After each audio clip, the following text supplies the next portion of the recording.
Hi everybody! So I just wanted to make another video since I said before that I'm currently on TDY to Keesler right now to help out with the BMTA out here.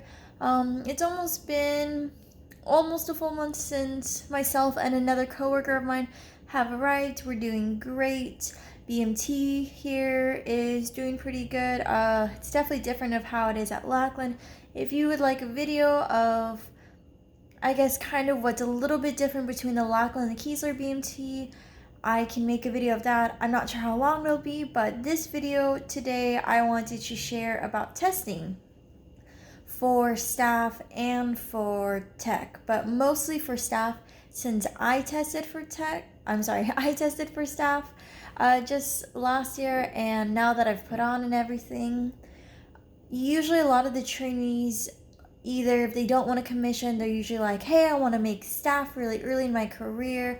I just want to rank up real fast and everything. And that's not a bad thing. That's a great thing if you want to be like that. Or maybe if you just don't want to do your 4 or 6 years and get out, that's okay too.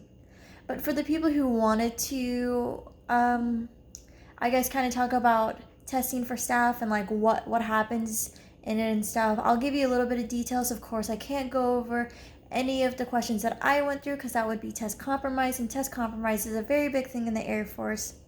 So without further ado, to test for staff, you have to be wearing Senior Airman or E-4 of 31 January of that calendar year. So not the fiscal year, but of that calendar year. Even if you put on Senior Airman that 31 January, you still will be allowed to test. Testing for staff happens anywhere between May to June-ish, about so, and then the results come out in August. And then if you're a supplemental tester, so if you're testing kind of out of the May-June spectrum, just maybe if you're deployed or you're on a short tour or something is weird or something like that, results for supplemental do come out in September. So the first test that you guys will get is PDG or AFH1. People call it different things. It's now known as AFH1, but I always still call it the PDG just because most people who have been in the military or at least the Air Force for a while knows it as that. So it's 100 questions. It's all multiple choice. Every single test that you usually will take in your Air Force career will always be multiple choice because they want to make sure you're able to pass, such as your EOC during basic and your EOC for your CDCs when you're testing for your 5 level and that kind of stuff, maybe even your 7 level. There are different study apps that you can use, whether you want to do it on your phone or on the computer. I personally use Macmillan to study for my 5 level and to study for staff testing. There's like PDG Gold, which you get to play a lot of games. I definitely played that pirate game a good number of times just because with me, I kind of lose focus if I'm just staring at words all day, and if it's not entertaining or it's not fun or colorful, I kind of don't really care otherwise after a while for studying, so it really cuts my attention. Another thing about PDG or AFH1 is it only lasts every 2 years, so the book gets updated every 2 years is what it means. So when I tested, I was testing from 2017 2019.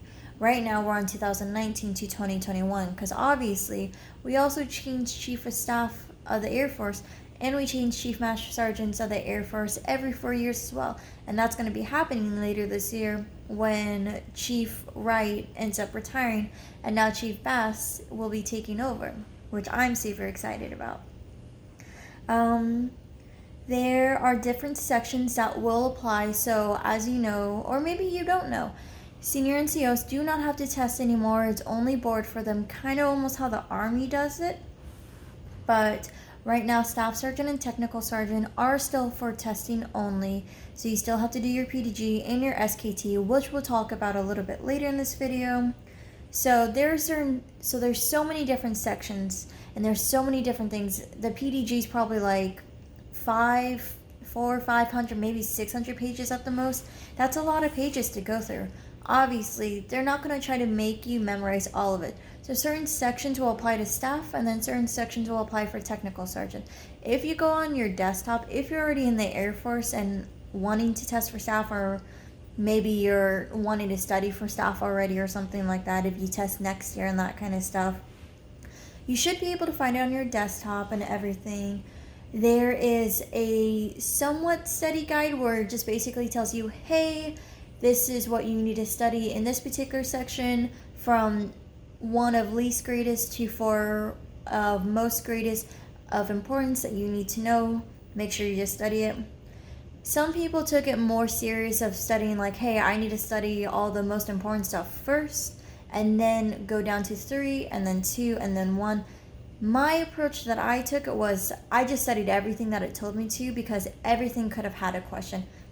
If you ended up making kind of a math problem out of it, I believe every 6 to 7 pages will have at least one question, and that'll equal your 100 questions at the end if you can try to guess the best of math there.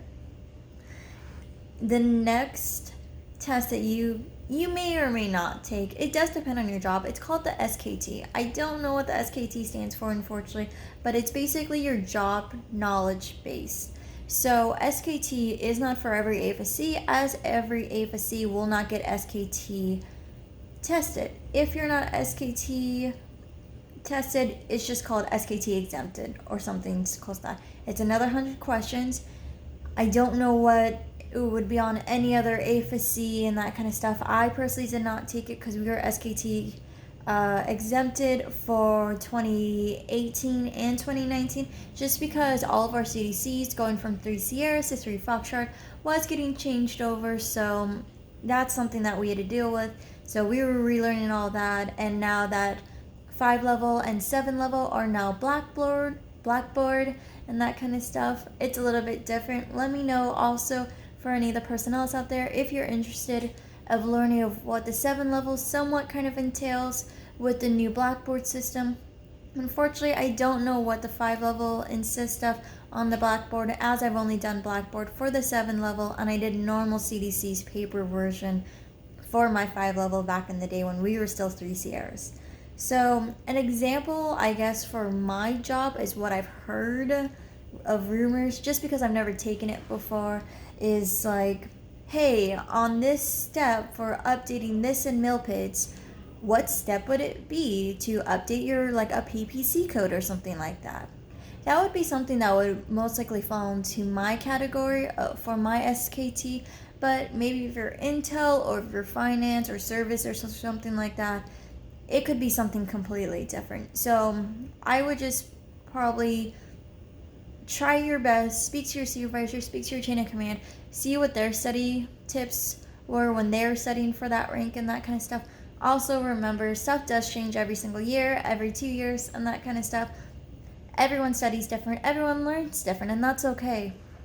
But other than that, this is kind of a shorter video, but I hope you enjoyed it. Let me know what other kind of videos that you guys would enjoy seeing, or me just talking about and that kind of stuff. And other than that, that's really all I have. Thank you.